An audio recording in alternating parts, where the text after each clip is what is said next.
Hey True Crime Besties, welcome back to an all-new episode of SERIALously.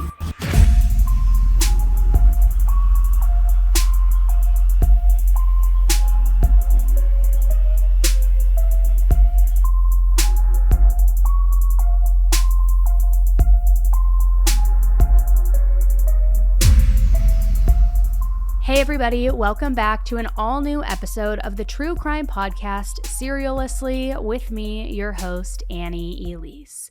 I hope you guys all had a good weekend and you are ready to be jolted into reality, not only because it's a Monday, but because this case that we're talking about today is definitely gonna jolt you. So I don't know, whether you are driving or you're cleaning or you're working out, whatever it is you're doing, let's just take a pause, get into a zen place mentally before we get into it, because it is definitely a doozy of a case, but one that I think is incredibly important that we talk about.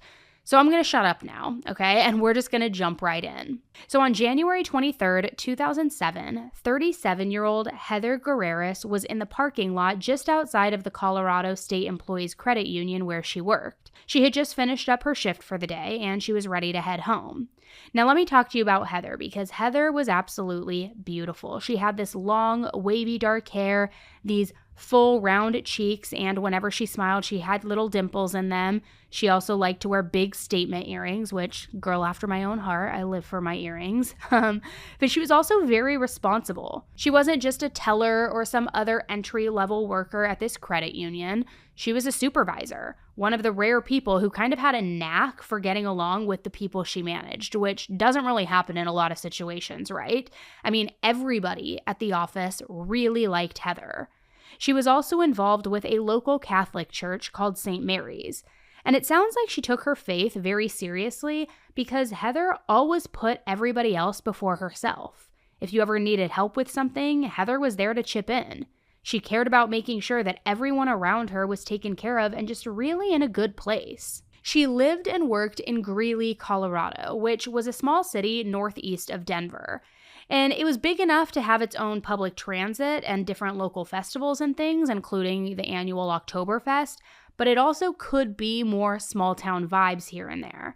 It was kind of the sort of place where everybody knew everyone. Gossip had a way of, spreading like wildfire, which will be very important in this story later. But it was kind of a mix between the two. So that evening, Heather hung around the parking lot after work, talking with her coworkers, just starting to unwind from the long day, trying to decompress. But then, all of a sudden, this stranger just walked up out of nowhere. And right away, everyone could tell that something just wasn't right here. For one thing, the stranger was wearing this black mesh mask, kind of like something that would come with a Halloween costume. They also had on, a black hood or like this robe type thing. So they literally looked like the Grim Reaper. And when this person approached, they pulled out a gun and they walked right up to Heather. Now, of course, everyone was pretty freaked out by this. So they didn't know what to do. And when the Grim Reaper person went up to Heather, they told her, get on your knees. She was terrified, so she did what she was told. She dropped to her knees. I mean, she didn't want to get shot. Then, once Heather was down, kneeling on the ground on her knees, the Grim Reaper said something to her like, "You ruined my life." Then, they pulled the trigger twice. Both bullets hit Heather in the head, and right upon that, she just kind of slumped over. Then, this Grim Reaper person just ran away. So Heather's coworkers, who were terrified, shocked, just freaking out, they called 911 right away. They said, "Somebody had just tried to murder our coworker. You need to get here fast." And the good news in all of this was that she was still alive, but she definitely was not in good condition. 911, what's the address of the emergency? 2505 11th Avenue. 2505 11th Avenue? Yeah, someone's been shot. Somebody's been shot? Yeah, right Are you outside. with them? Or are you with the person? Yeah, she's on the ground right now. They just ran around. Someone yelled at her, "You ruined my life," in the mask, and just shot her and ran. Where did they go? Are they on foot? They're on foot, and they're hitting east. Or hitting south. What were they wearing? They're wearing all black, kind of like a trench coat. They have like a mask on. I don't want to follow them. No, definitely don't. So are you with the female? How old is she? I am. She is like 36. 36. Yeah. Okay. She's not moving at all. She's not moving? She's not moving, She's no. breathing. Oh, no, she's not. There's a bunch of people. She works here. Okay. She's blood all over. Is she conscious? She is not conscious, no. Is she breathing at all? I don't think so, no. Okay. Sir, do you know how to do CPR at all? No, I do not. Okay.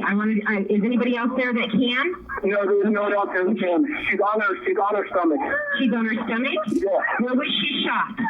Yeah, she was shot twice. Where was she shot? I see blood coming out of the stake area, maybe in the head.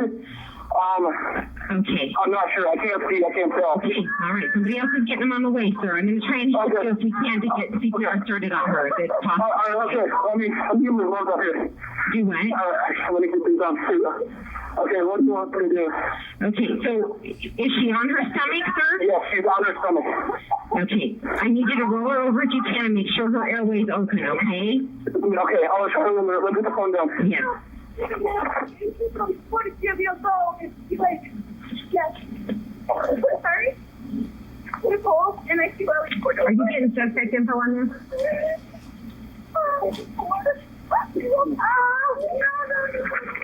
There's too much blood. There's someone else here helping. What do you mean there's blood everywhere. Okay, and you're sure she's not breathing at all?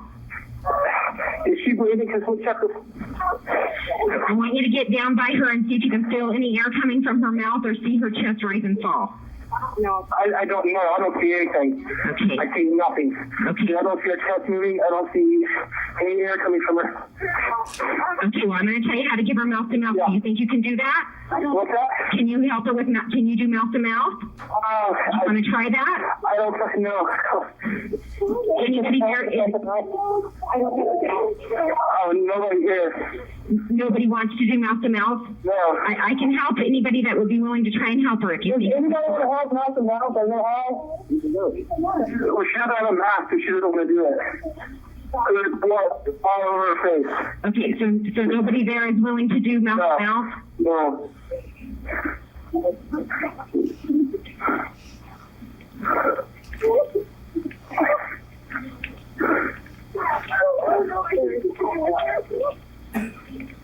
And you said she was shot twice.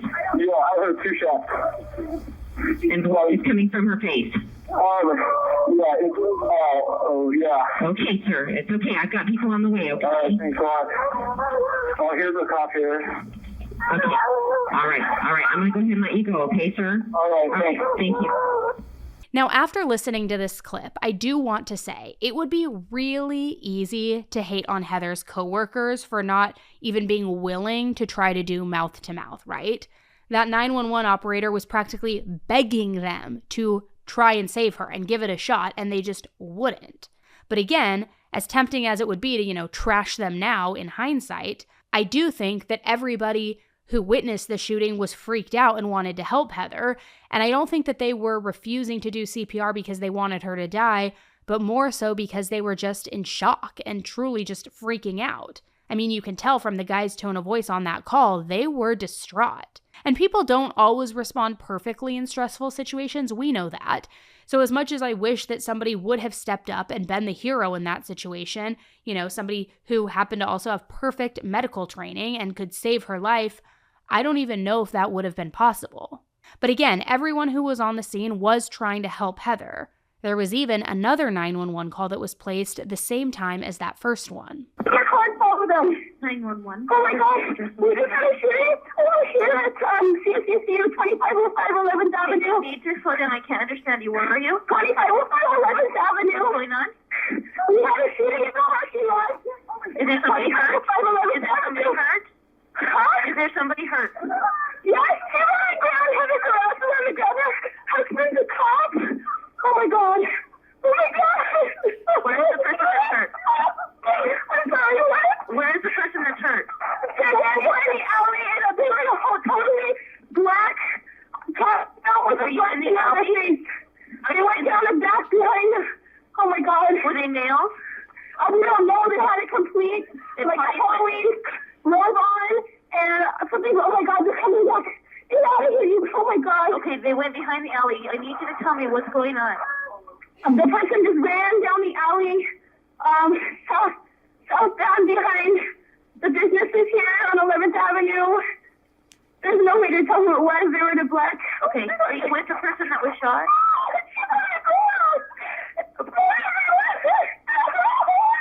Are you with the person that was shot? I need you to calm down, and I need you to tell me what is going on. Okay. I was here. We just came out of work. Okay, where is the person who shot? Ma'am, I need you to tell me what is going on. Where is the person that was shot? On the ground. Is it male or female? Female. Heather Grouse, her husband, the cop. You know, on the ground. It's that stupid bitch. Okay, we have someone on the line talking to the patient, okay? Do you know who it was that did this? Ma'am, what is your name? What is your name? Nicole, and I see Chloe Cordova. Okay, Nicole, what is the phone number that you're calling me from? 324 0485. Okay, we do have everybody on their way to help you. We're just gonna Nicole? Yeah. Nicole, are you with the patient now? I'm sorry? Are you with the patient now? Yeah, Brad Mitchell is one of the people that works with us. He's with us. And there's somebody else on the phone talking to people. There's people. Oh my God. What's going on? There's people trying to help her. I think Brad, are you on the phone 911 too? Okay, he's with her. Okay. So it definitely seemed like it was a very high urgency situation. Multiple 911 calls were being made. People were trying to frantically figure out what to do to help Heather, although they were not doing CPR. But even with everybody calling for ambulances right away and trying to get Heather that help, she ended up dying within the next half hour. And even though this happened right in front of that credit union where she worked, the cops were pretty confident right off the bat that this was not at all about money. It wasn't some sort of bank robbery gone wrong, nothing like this, because remember, this Grim Reaper person told Heather, "You ruined my life." This was targeted. This wasn't some get rich quick, rob a bank, shoot the casualties, nothing like that. It seemed pretty obvious that the murderer, whoever they were, had targeted Heather specifically and intentionally. So now the question became whether Heather had any enemies or not, anybody who might want to hurt her. So the police started by taking a look at her home life. Heather had a 9-year-old daughter named Victoria, and she was also married to a police officer named Ignacio Guerreras. He went by Ig for short. Now, of course, anytime a woman gets murdered, I mean, say it with me, guys, you know where I'm going with this. You always look at the husband. You also look at the boyfriend, whoever the partner is first. If there's an affair, you always look to those people first.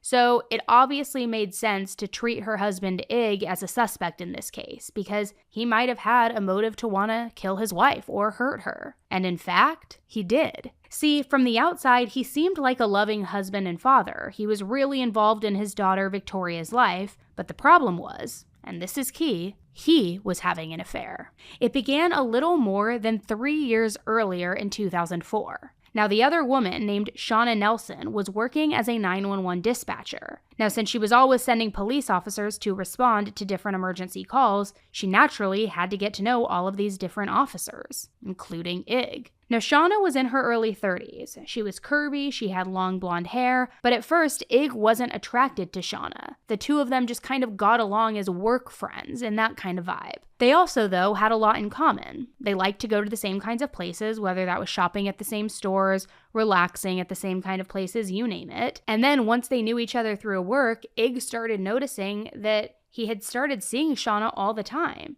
So he would always go up to her and say, "Hey, how are you doing?" That kind of thing. It just happened very naturally. They were always in the same place at the same time. Then they had this work relationship and just this connection started to form. So the more time that went on, the more they kept seeing each other. And after that, Ig and Shauna started opening up more about what things were going on in their lives. As it turned out, Ig's marriage was going through somewhat of a rocky patch. He and Heather were struggling a little bit. So Ig told Shauna about how hard everything was with his wife. And she admitted, "Hey, I know exactly what you're going through because me and my husband, we're having a very difficult time as well." Shawna had been married to a man named Ken Nelson for 8 years. They had been married since 1996. He was also a police officer, but their relationship had not exactly been glamorous. When they got married, their wedding ceremony was in the backyard of a friend's house, which is great. It's personal, it's cozy, and I'm not sure about the dates, but given that Ken and Shawna had an 8-year-old and a 9-year-old by their 8th anniversary, it does sound like Shawna was either pregnant when she got married or she got pregnant right afterward. So it sounds entirely possible that Shawna maybe got married way too young and under circumstances that could have been less than ideal. And now, 8 years later, the pressure was getting to both her and Ken. Their foundation was cracking. Things weren't good. So after they continued seeing each other and opening up to one another and developing this relationship, she got into the habit where every time she saw Ig, she would talk about how bad things were with her husband. And then in return, he would talk about how bad things were between he and Heather, his wife. They were just venting back and forth and also kind of getting to feeling like they understood each other in a way that nobody else did. And after some time, those feelings of friendship turned more romantic. And before long, they were sleeping together. Now, Ig and Shawna also did a terrible job of hiding what they were up to, okay? I mean, at least from their coworkers, because pretty much everyone knew that there was something going on between the two of them. However, they did do a better job of stopping their spouses from finding out about the affair. They were able to hide it from them. And one of the ways they did this was by disguising who they were talking to. For example, Shawna had Ig saved in her phone under the name Omar. That was because she had a coworker named Omar, but she never really talked to him outside of work. So the idea was that if her husband ever saw her getting, all of these phone calls, all these text messages from somebody named Omar, she could just explain it away as something from work. And as for Ig, he would go out and he would buy flowers for his wife Heather just because. Then he would show up at her place of work at the credit union just unannounced and give her the flowers. Almost like it's like, oh my gosh, your husband, he's so thoughtful. It's just because flowers, he's popping into your work. Just kind of seemingly making it seem, I don't know if that makes sense, seemingly making it seem as though he is like the gold star husband. Now, in the moment, it probably seemed like this really sweet romantic thing to do. But I also have to imagine that part of his motivation for doing all of this would be to help himself feel less guilty for having the affair. Because as bad as things were between Ig and Heather and between Shawna and Ken, as much as Shawna and Ig were whining and complaining about how their marriages were just falling apart, none of them actually wanted to get a divorce. They were kind of trying to make it work. And I say kind of because I think if you really want to have a good marriage, one big key is to not go sneaking around behind your partner's back and lying about it, right? But again, what do I know? So anyway, Ig and Shawna were having sex and having this affair for literal years. And the whole time he was just lying to his wife about it. And Shawna was lying to her husband. They were just hiding everything. And then get this. At one point, Shawna got pregnant with Ig's baby. Almost the very first thing out of Ig's mouth was, we need to take care of this. Did you discuss an abortion? Yes, we did. Okay. Did you wish to have an abortion? No, not at first I didn't. What was the nature of the discussion? How would you characterize the discussion? Without indicating what Mr. Garris said was... I kind of always told myself that that would not ever be an option for me.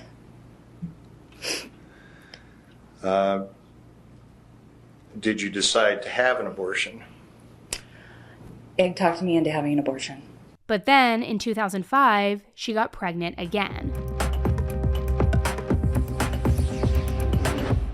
You know how the holidays can be, right? Between office potlucks, family feasts, holiday treats, it's so easy to feel bloated and just weighed down. I've been there, feeling sluggish and not quite myself after eating. It's like your body's trying to tell you something, but you're too busy to really listen.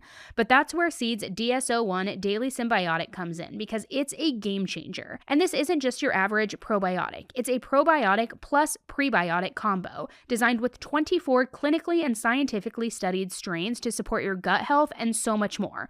We're talking benefits for your skin, your heart, your immune system, and even your digestion. Just 2 capsules a day and no fridge space needed. Since I started taking DSO1, I have noticed a huge difference. I feel lighter, I feel less bloated, and honestly just more comfortable in my day-to-day life. It's so easy to stick to too, whether I'm home or traveling, and the best part is it fits seamlessly into my routine. Just a quick step in the morning and I'm set. So why not give your body the gift of feeling good this season? Head to seed.com/AE and use the code 25AE to get 25% off your first month. That's seed.com/AE, code 25AE. You won't regret it. The holidays can wreak havoc on your health goals, but that's where Lumen comes in. It's the world's first handheld metabolic coach that measures your metabolism through your breath. You just breathe into this device and the app tells you if you're burning fat or carbs. Then it gives you personalized nutrition and fitness tips to optimize your day. I love starting my morning with my Lumen because it's quick, it's easy, and it helps me stay on track. Plus, it's not just about food. Lumen helps improve energy, fitness results, and even sleep by focusing on your metabolic health. So do you want to stay on top of your health this holiday season? Go to lumen.me/AE to get 15% off Lumen. That's lumen.me/AE for 15% off. It makes an amazing gift as well. Thank you, Lumen, for sponsoring this episode.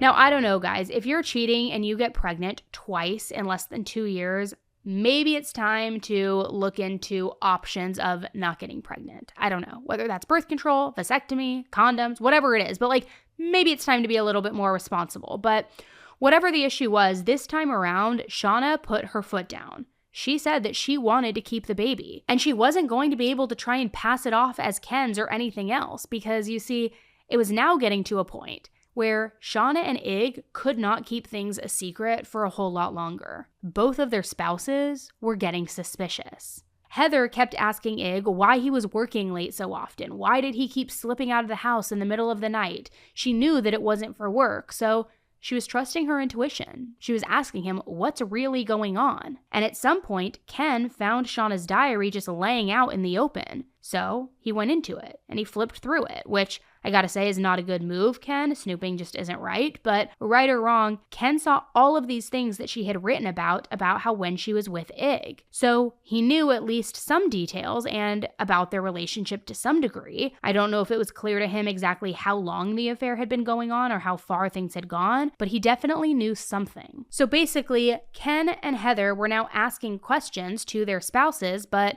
they weren't liking the answers that Shauna and Ig were giving them. So that's when Shauna and Ig decided to just come clean. Not entirely out of the goodness of their hearts though, obviously, right? But more so because they didn't really have a whole lot of choice anymore. Now, of course, Heather and Ken were both very, very upset. And it probably didn't help that when Shauna's son Christian was born, she put Ig's name down on the birth certificate, not her husband's. She was identifying this is Ig's baby. So there was a whole legal mess where Ig had to go to court and say that the baby was his, but that he didn't have any intention of being a father to him. He didn't expect or want custody. Then Ken had to go and file to adopt his own wife's son. I mean, it was a disaster. But somehow, some way, they worked everything out. Both married couples decided to stay together. And to all appearances, everyone was handling everything like truly a very mature adult, way more mature than I would ever be in a situation like that. So that should have been the end of it, right? But obviously it wasn't,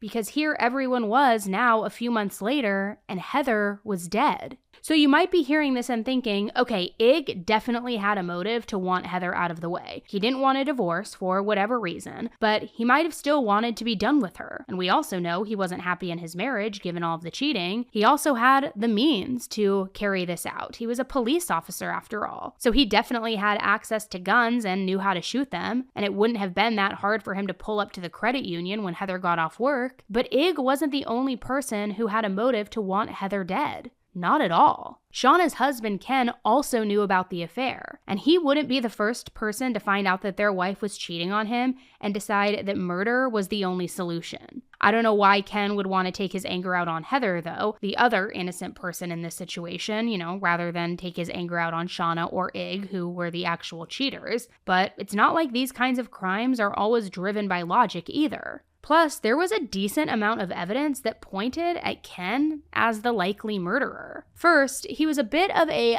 gun nut. He loved going to ranges for fun. He owned a bunch of personal guns, in addition to the one that had been issued to him, of course, when he became a cop as a police officer. But also, and probably the most damning piece of evidence pointing directly at Ken, was that the person in that Grim Reaper getup who drove up to the credit union in a truck that belonged to both Ken and Shauna. Technically, it was both of theirs. But Shauna didn't really like driving it because it wasn't a very smooth ride. There was another car that she basically treated, as her car, and she and Ken both considered the truck to be Ken's truck. And Heather's coworkers had no way of knowing these other details I'm about to share at the time, because they obviously didn't know what Ken's closet looked like or what kind of clothing he owned. But if they did, they would have known that that black outfit that the Grim Reaper was wearing wasn't just something that they had picked up at a Halloween store or something like that. The shooter also had on Ken's socks, his underwear, a baseball cap that was his, and a pair of men's shoes, which the killer actually left not too far from the scene, which the police later found. So basically, even though they went to all of this trouble covering up their face and everything else, it was just screaming, Ken did this. He was wearing his clothes, driving his truck. This was Ken. And it did not look good for him at all. But when the police officers started interviewing his friends, his coworkers, and basically everyone who knew him, they all said something odd. None of them even seemed to be considering the possibility that he might have done something to Heather. In fact, the witnesses all said that when the shooter said that Heather needed to get on her knees and then said, "You ruined my life," it sounded like it was a woman speaking. One of the witnesses also said that he could tell that the shooter was a woman based on the way that she moved. You've indicated when the person left that they left in a particular manner. Were they running or walking or? It was a jog/walk. Okay. Heavyset woman, hasn't ran in a while. Tell by the feminine run. Okay. Like waddling almost. And you hear the same thing from that other coworker who called 911. The woman who was so freaked out that the dispatcher could barely understand her. Once she calmed down enough to say what had happened, she also said that she thought that this shooter was a woman. I need you to tell me how many people were involved. There was one person, and she came out from nowhere. Okay, and a female that did the shooting? Huh? Was it a female that did the Well, shooting? yeah, it was female. We don't know. They said it was a female. Dark hair. Okay, there's a witness here that saw her when she sang Nelly. Stay there. Okay. Okay. All right, stay on the phone with me. Okay. Okay, she's not going anywhere. She's going to stay here. She must have been down the alley where the person ran. Oh my God. Oh my God. You know what she did with the gun? I don't know. I think she took it with her. And it was a female with long, dark hair? Well, no. I don't know what she looks like. All I know is she was in a completely black robe and like a Halloween robe. Was that and a Halloween mask? And she had like black stuff over her face, but I don't know if this woman that's over here. Oh my God! Oh my God! Oh my God! Oh my God! Was she running southbound down the alley? Yes. Was she alone? Yes, she was alone. She was what? She was alone. She was alone. There was somebody else with her? No, there was Did she leave on foot or in a vehicle? Huh? Did she leave on foot or in a vehicle? On foot. She came on foot and left on foot. Okay. That way it was in a black Halloween robe. This woman here saw this woman right here with the glasses. She saw it. This lady right here. Excuse me, ma'am. Is there an officer there? Are you guys talking to an officer? Nicole? Are you talking to an officer there? I'm talking to a police officer, yes. I'm going to let you go. You go ahead and talk to him, okay? Okay, thank you. Thank you so much. Plus, the police found some DNA on the bullet casings that they found out by the credit union where Heather was shot. Now, the bad news was these bullet casings got really hot when the gun fired. The heat was bad enough that it damaged the DNA a little bit. It didn't destroy it entirely, but the police couldn't match it to any one specific person. It wasn't in good enough condition. They could tell some things, though, about whoever had held those bullets and loaded them into the gun, namely that the person was in fact female. So again, it couldn't be Ken. It couldn't be Ig. And on top of all of that, before Heather was killed, Heather actually told a bunch of her friends, including her family members, that she was afraid of her husband's mistress, aka Shauna. As it turns out, Shauna was extremely suspicious in a lot of other ways too. Now I want to go back a little bit and talk more about Shauna's affair with Ig, because as it turns out, there was way more to it than what I covered already. And to put it very, very simply, from the beginning, Shauna was completely obsessed with Ig. Okay, so Shauna's obsession with Ig was like completely unhinged. It was to a degree that Shauna actually couldn't accept it when he decided to break things off. So yeah, it was Ig who made the call that they were going to end things. Shauna came clean to Ken when she got pregnant with Ig's baby, but from the sounds of it, she was actually hoping to break up with Ken and to get together with Ig and that they would raise the baby together. She was hoping they would start the divorce proceedings and everything else. Ig was the one who came back to Shauna though and said that actually he was going to stay with his wife. Now Shauna and Ken had already started their own divorce proceedings and they only got back together once she realized that, marrying Ig or even dating him was completely off the table. But even then, Shauna wasn't done with Ig, not by a long shot, and it started getting downright scary. So Shauna's becoming unhinged, just truly obsessed with Ig. She's pissed off that he's not leaving his wife for her, despite the fact that she's pregnant, and he tells her, look, I'm not divorcing my wife. I'm remaining married, and I don't want anything to do with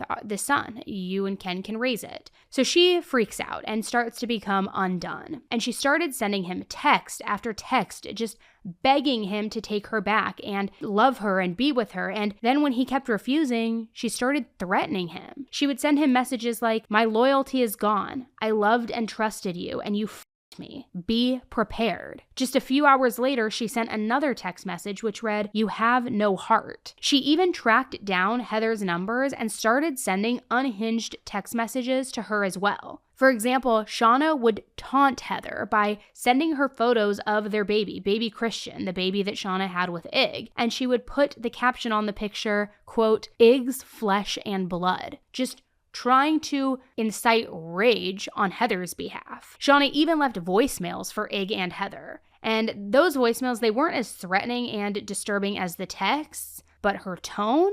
I mean, this clip that I'm going to play for you is pretty unsettling, not because of what Shauna said, but because of how angry she sounded when she said it. Take a listen. You have one old message, Monday, 8:10 p.m. Just so you know, I'm getting an attorney tomorrow, and I will get a DNA test, and you will pay me monthly. Do you think that you guys have no money now? You're really going to have no money later. End of messages. Now again, I know that the specific things that Shauna said in that voicemail weren't quite as bad as the text messages, but it's safe to say that I'm not the only one who thinks that it sounded off. Ig and Heather even had their numbers changed so that they could make it more difficult for Shauna to reach them, but it actually did not discourage her. Shauna was one of those people who apparently could not take the loss and move on and let it go, not at all. She kept finding ways to contact Ig and Heather. One time, Ig found a note that somebody had even left in Heather's car. The note just said, you will die. Now, Ig didn't have any way of proving that Shauna had written that note, but given everything else that she was texting to him and to Heather, it wasn't too hard for him to, make an educated guess. Shauna was just acting incredibly possessive and unhinged, and it really does sound like, to some degree, she thought that she and Ig were meant to be together, like they were soulmates or something. And maybe, in her mind, that justified her behavior a little bit. During your relationship with Mr. Garris, did you have a tattoo placed on your ankle? I did. And does that refer to Mr. Garris? It does. And what is the word that is tattooed on your ankle? It says Inyaki. Okay. And what did you understand that to mean? He had told me that it was Basque for Ignacio. Okay. Why did you do that? Why did you have that tattoo put on? I have several tattoos. With my first husband, I had a tribal tattoo put on my back. It's just kind of my belief of tattoos is that's the kind of way that I show my life story. So I had that put on my back for my first husband. Ken and I had matching tattoos.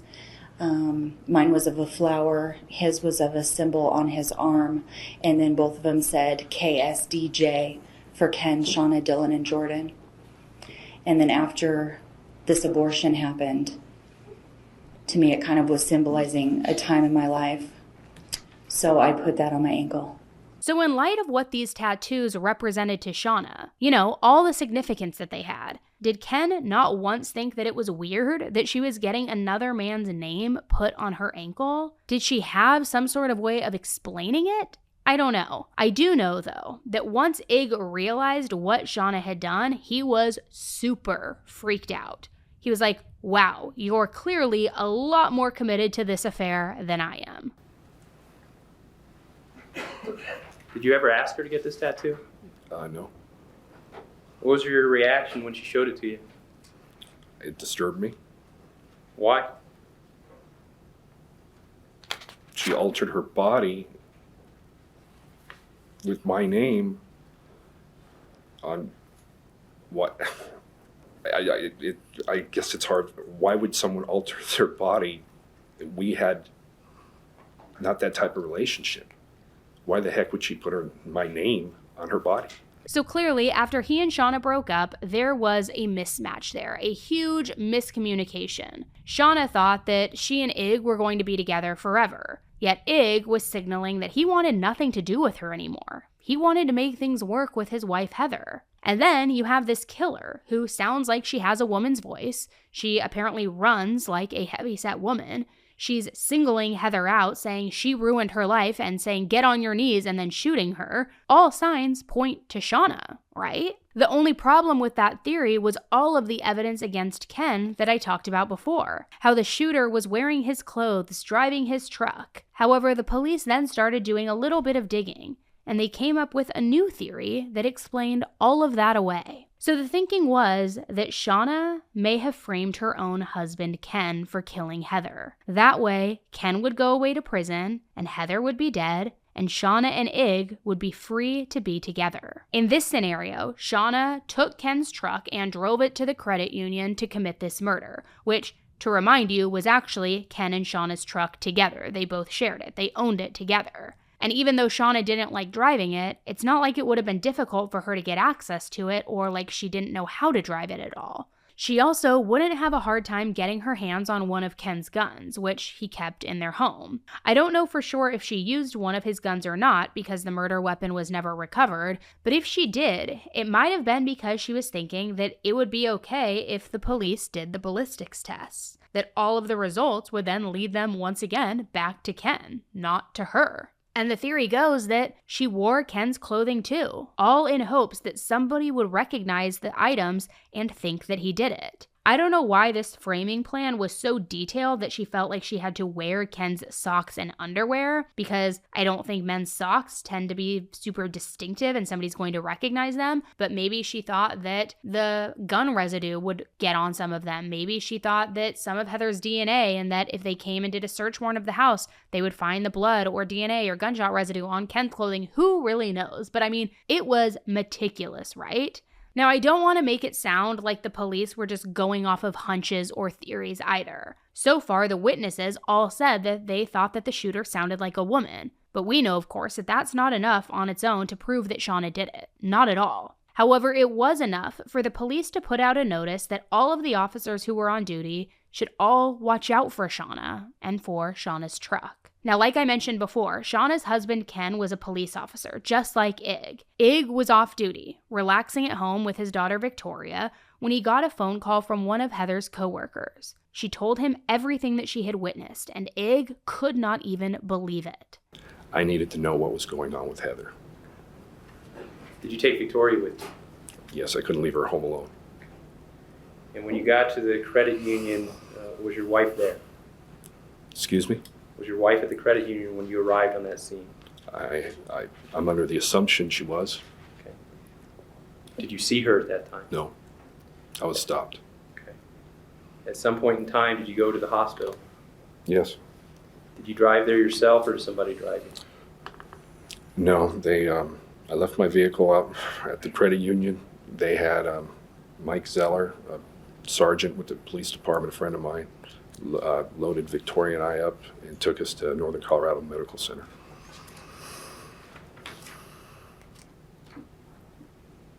How did you find out about the status of your wife?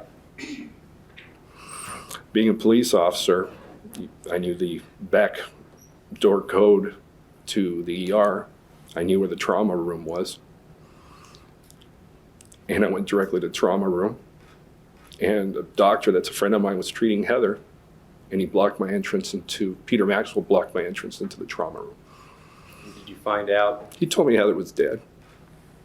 Then Ken was on duty when he heard this voice come over the walkie-talkie saying that Shauna was wanted in relation to a violent crime. And at first, it just didn't make any sense to him. He's like, what are you talking about? Why am I hearing that my wife is wanted for a violent crime? What's going on? He couldn't think of why anyone would be putting a police bulletin out for his wife, Shauna. But then his second thought was that even though he didn't understand what was going on, whatever it was bad, and it could affect his family. So he was worried that his children might be in danger somehow. It's not clear why exactly he thought that, but I guess he was just going off impulse, almost thinking like if she's in a bad enough situation and desperate, anything could happen. She could be capable of anything. So he decided to drive home to check on his 3 children, Dylan, Jordan, and of course little baby Christian, who Ken at this point had adopted. But before he could get into his house, he actually drove by his own truck that was out on the street. He, of course, recognized it, and he knew that his wife Shauna had to be inside. Which, what a wild coincidence, right? All of these police officers were out searching for Shauna in this exact truck, and then the person who found her and found the truck was the one officer who wasn't looking for her at all. It was her husband who was just trying to drive home and find his kids. But anyway, keep in mind, Ken and his partner were still in their squad car at this point. So when they saw the truck, they put on their lights, put on their sirens, and they pulled Shauna over. And Ken ran up to the driver's seat and he just screamed at her, "What have you done?" Just freaking out. And he was so angry, in fact,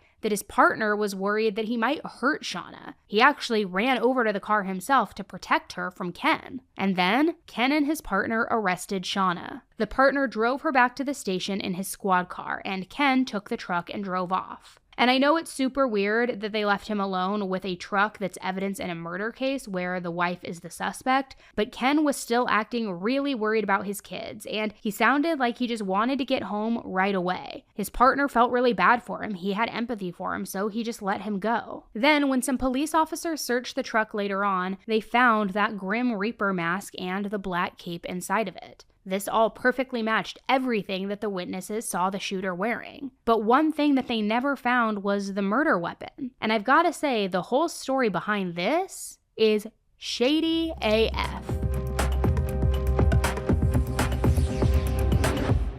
Let's be real, guys. Can you name every subscription that you're paying for? Because I know that I can't. And I also just learned that most people spend nearly $300 a month on subscriptions, even though they think it's closer to like $60. And that's where Rocket Money saved me. Rocket Money is a personal finance app that tracks your spending, shows all of your subscriptions all in one place, and it even helps cancel the ones that you don't want anymore with just a few taps. I found subscriptions that I had completely forgotten about, and Rocket Money made it so easy to cancel them.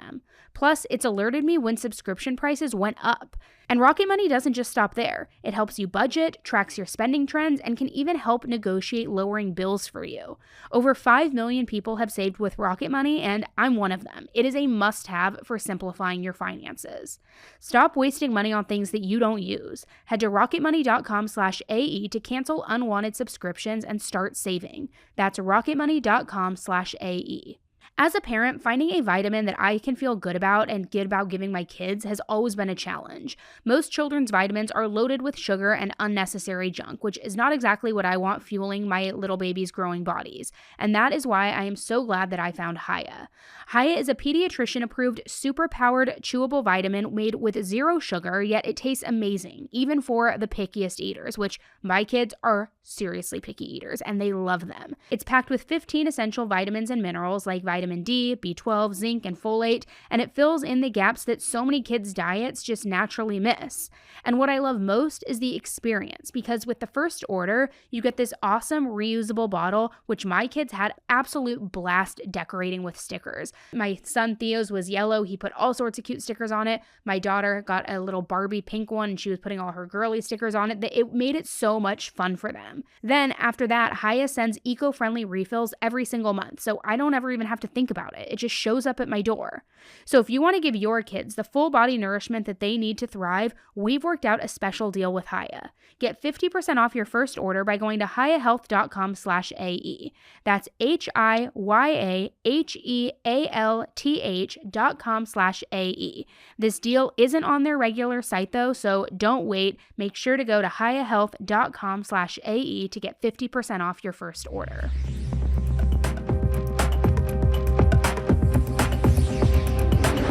So when Ken was supposed to be driving home to go check on his kids, he actually pulled over at the side of the road somewhere out of the way. There were a bunch of high school students in the area, and they saw Ken get out of the truck. Then they saw him reach back inside the truck and grab something. Those high school students didn't have the best view, so they couldn't say for sure what he took or what he did with the thing that he grabbed afterward. But given how the murder weapon was so conveniently never recovered and went missing, it definitely was not a good look for Ken. And it's wild to me to think that he might have helped his wife cover up a murder, especially right after she basically tried to frame him for the murder. Now, I guess in his defense, at this point in time, if he did throw the gun, he didn't know that she was trying to frame him yet, but it was still just a very bizarre move on his part, whatever happened. I mean, I get that he loved Shauna, but for this woman to basically stab him in the back over and over and over again, first with the affair, then with this frame up, and for him to keep just standing by her after all of this,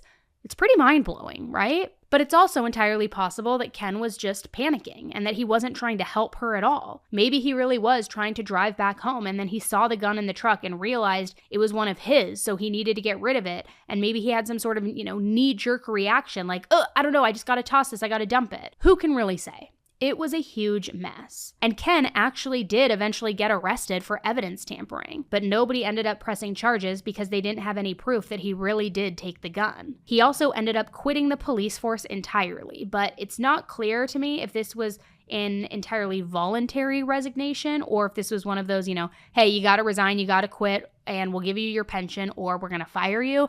I don't know what kind of situation it was. But either way, the missing gun was less than helpful for the murder investigation. However, the mask and the clothing in the car, it did help a little bit. Plus, let's talk more about those black men's shoes, because remember how I said the shooter was wearing a Halloween mask and a cloak over some of Ken's clothing and underwear? Well, the killer was also wearing men's shoes, but these men's shoes were not Ken's. Now, I'm guessing this was just more stupid, nonsensical decision-making on her part, but Shauna probably has different size feet from Ken. I don't know for sure. Nobody was reporting on her shoe size when she got arrested, but very generally, men tend to have bigger feet than women, so it does seem safe to assume. And if you've ever put on a pair of shoes that are a size or two, too big, it's basically impossible to walk around. You can't shoot someone, then run away from the scene of a crime in shoes that don't really fit you. So my assumption here, keeping in mind that this is all speculation, is that Shauna bought a pair of men's shoes in her own size so that she could still move around and walk and, be, what is that word I'm looking for, agile as she's committing this crime. Then if anybody happened to glance down and look at her feet, they would see that there are men's shoes, not women's shoes, so it would help her keep up appearances that Ken was the real killer. But instead, they were basically just one more piece of evidence for the police to use against her. And that's because they found the shoes on the road midway between the place where Heather got shot and where Shauna was pulled over. right there on the side of the road on her escape route. The shoes had Shawna's DNA all over them, and they also had gunshot residue on them. So even though you were trying to be really smart there, Shauna, not so much. Now, on top of all of that, the investigators eventually found a witness who was an absolute gold mine.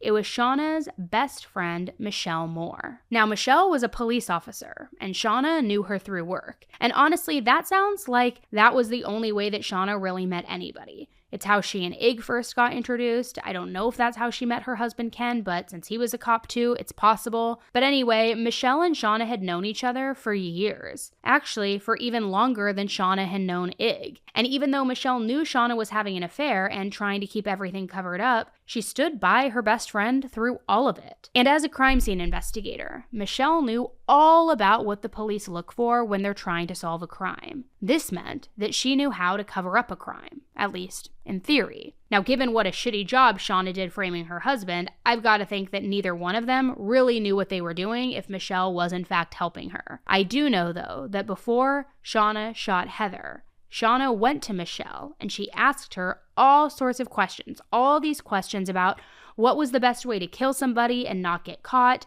how can you set somebody else up to take the fall, things like that. So Michelle gave Shauna all those tips. But again, it didn't work out too well for her. So once the police figured out that Michelle was involved, they pulled her into an interrogation, and there she confessed to everything. She laid out how the whole murder was premeditated, how it was Shauna's idea from the very beginning, how she knew about it, everything. Now, for basically helping Shauna plan everything, Michelle, of course, got arrested, and she was charged with conspiracy to commit first-degree murder and criminal attempt to commit first-degree murder. She agreed, though, to keep cooperating with the police, probably in exchange as part of a plea deal. But basically, Shauna did not have a leg to stand on by the time that her trial started on February 21st, 2008. She was facing charges of first-degree murder, which could have ended up with her being sentenced to life in prison with no chance of parole whatsoever. So because of that, I get that she was willing to basically say whatever she had to in order to be found not guilty,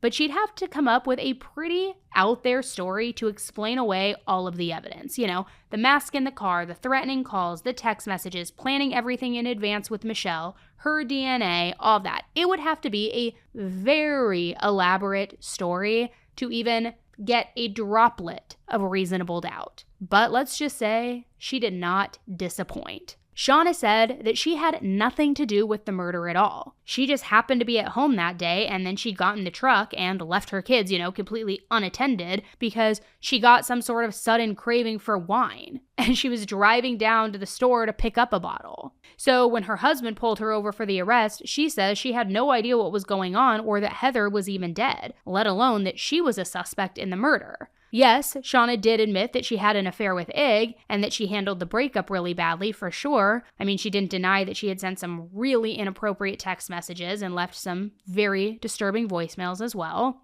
We had joked that Heather called Ig every 12 minutes. And at that point, I pretty much knew that I didn't care if she found out. So I sent that message actually to Ig's phone. Heather, if you're reading this, you're a psycho bitch. I did send that. Anytime, anywhere, bitch. Did you send this text message? I did, in that one I sent to Heather's phone, not to Ig's. Why did you send that text message?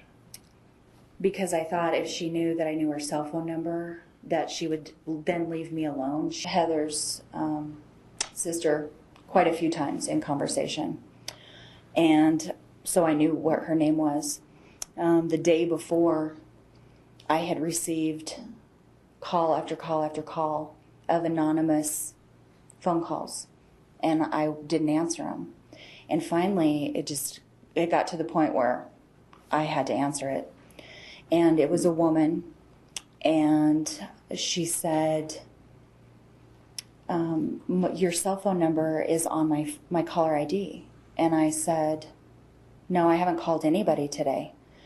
And she said, so could it have been, she said, who is this? And I said, who is this? And she said, well, it doesn't matter. Could it have been a wrong number?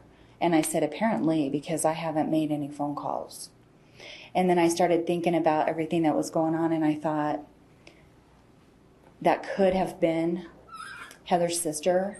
So what I did was I just called information to see if there was a number for her. And I was going to just call and listen to her voice and see if that's, in fact, who had called me. Did you talk to Wendy Jones? No, I didn't.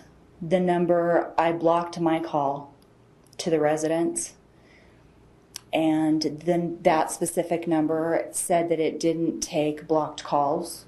And I thought, this is stupid. I'm not going to go any farther with it. So I didn't try again. So the way Shauna put it is it was all just her lashing out. She totally got why Heather was afraid of her and why all of Heather's friends immediately assumed that she did it. I mean, the woman was calling Heather's sister from a blocked number. But even though she tried to explain it away on the stand and make it sound like it was perfectly logical and, a perfectly logical way of dealing with things, it was unhinged. But according to Shauna, she never actually planned to hurt Heather. It was all just bad luck that the woman that she had been harassing happened to get killed by somebody else. And as for the black robe in the back of her car and the mask, she said, easy. It was just an old Halloween costume. And Michelle, the best friend's testimony? Well, to hear Shauna tell it, Michelle was just pissed off at her because Shauna had dumped her. Which, yes, let's just let that sink in. According to Shauna, not only did she cheat on her husband with Ig, she also was sleeping with her coworkers and kind of sleeping her way through her whole friend group with all of her coworkers. Approximately when did your friendship with Michelle Moore develop? It was sometime in August of 2004. Okay. Did your relationship with Michelle Moore become more than friendship? Yes, it did. And did it develop into an intimate relationship? Yes, it did. When did that occur? Not too long after meeting her in August of 2004. I would say probably just the next month. Okay. Have you kept that relationship a secret? Very much so. And why?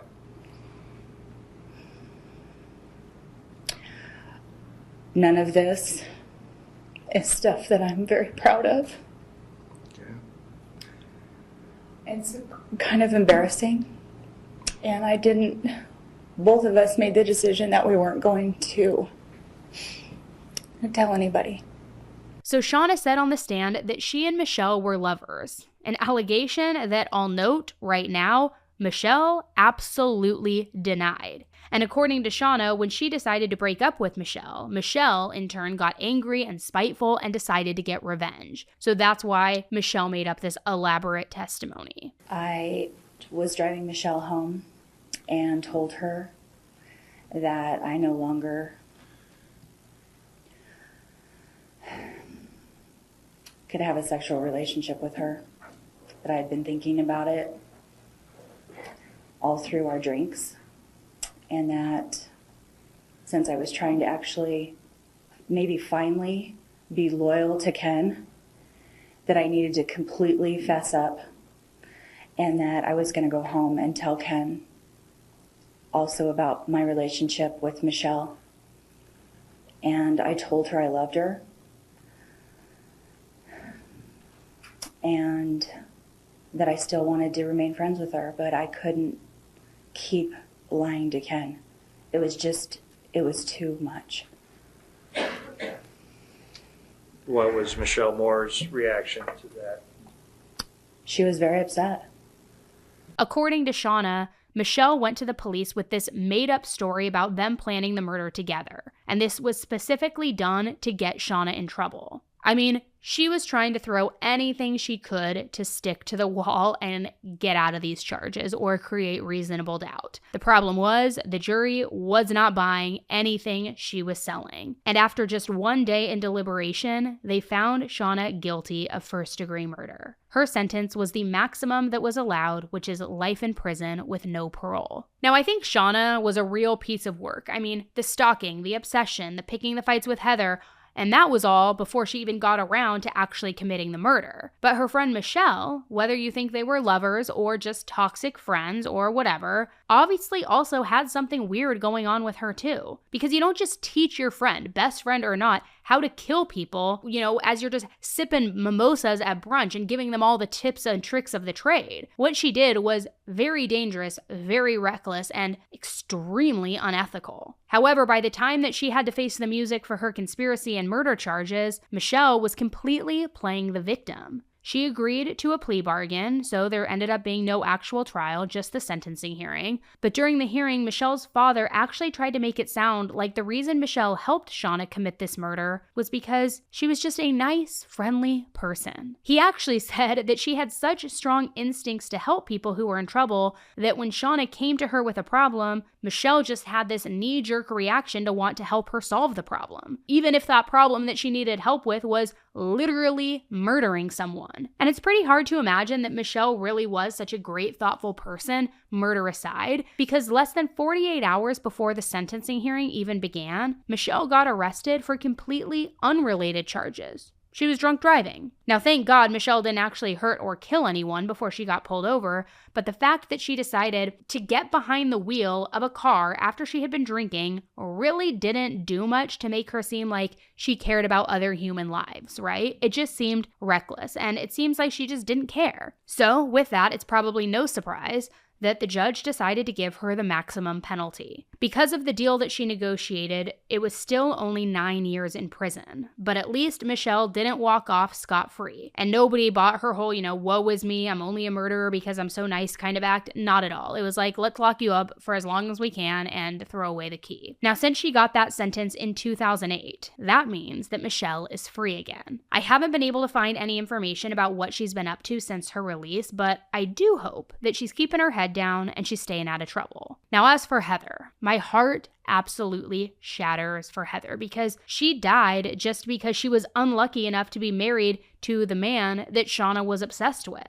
And all the kids, Heather's kids, Shauna's kids, everybody's kids, none of them have moms anymore. That is so incredibly devastating. Ken ended up raising all 3 of Shauna's children, including Christian, who was biologically Ig's baby. But remember, he had agreed to step up and adopt him, but he ended up raising all of them as his own. And I think that that's pretty remarkable because he didn't have to. And even though Christian wasn't his biological child, he didn't do anything wrong in any of this. He didn't force his mom to have an affair, and Ken loved him anyway, and Ken was able to give him a healthy home. But this story is also so incredibly sad for Heather and Ig's only child, Victoria. Ig raised her for a while, but when Victoria was 15 years old, she went to go live with some family friends instead. I'm not sure why, but I do know that she was taking classes at some sort of fancy arts high school, and she wanted to go to college to learn how to design video games when she graduated. But unfortunately, that didn't work out, because on Friday, March 13th, 2015, she was driving when she swerved to avoid a pothole in the road. When she did, she lost control of her car and she ended up crashing into a tree. Victoria was only 17 years old,